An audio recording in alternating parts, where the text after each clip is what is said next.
சென்னை திருவல்லிக்கேணியில் அடுக்குமாடி குடியிருப்பின் 12வது மாடியில் இருந்து 2.5 வயது ஆண் குழந்தை தவறி விழுந்து உயிரிழந்த சம்பவம் அந்த பகுதியில் பெரும் அதிர்ச்சியை ஏற்படுத்தியுள்ளது. இது குறித்த கூடுதல் விவரங்களை நமது செய்தியாளர் பாலாஜியிடம் கேட்கலாம். பாலாஜி, எந்த பகுதியில் இந்த சம்பவம் நிகழ்ந்தது, எப்படி நடந்தது இந்த சம்பவம்? பாலாஜி. ஜபர்சன், இந்த பகுதி வந்து பார்த்தீங்கன்னா சேப்பாக்கம் சாலையில் இருக்கக்கூடிய ஹரியந்த் ஹோஷன் டவர்ஸ் என்றக்கூடிய 17 மாடி கட்டிடமானது இந்த பகுதியில் இருக்குது. இந்த பகுதியில் யாக்கூப் என்பவருடைய முகமது பர்தியூஸ் என்ற குழந்தை, 2 வயது குழந்தை வந்து கட்டிலில் இருந்து ஜன்னல் வழியாக தவறி விழுந்திருக்கு. இப்போ நீங்கள் பார்த்தீங்கன்னா இந்த பகுதியில் இந்த சிகப்பு கலரில் ஒரு பெயிண்ட் இருக்கும். அந்த இடத்துல இருந்து தான் குழந்தை வந்து விடிய காலை 9:30 மணி அளவில் குழந்தை மேலே இருந்து கீழே விழுந்திருக்கு.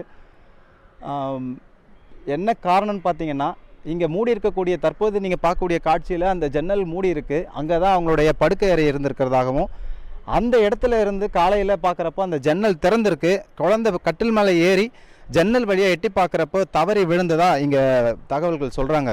ஜபர்சன். பாலாஜி, தற்போது குழந்தையின் உடல் எங்கு வைக்கப்பட்டுள்ளது? இது தொடர்பாக போலீசார் வழக்கு பதிவு செய்திருக்கிறார்களா? அது தொடர்பான ஏதாவது தகவல் இருக்கா பாலாஜி? இது வரைக்கும் போலீசார் வந்து இந்த வழக்கு வந்து பதிவு செய்யலைன்ற மாதிரி தகவல் தெரிவிக்குது. குழந்தையின் உடல் வந்து பிரேத பரிசோதனை செய்யப்பட்டு தற்போது அவங்க இல்லத்தில் வந்து ஒப்படைச்சிருக்காங்க. இன்னும் சிறிது நேரத்தில் குழந்தையின் உடல் வந்து அடக்கம் ஏற்பாடு செய்யப்பட்டிருக்கு. ஜபர்சன். தகவல்களுக்கு மிக்க நன்றி பாலாஜி.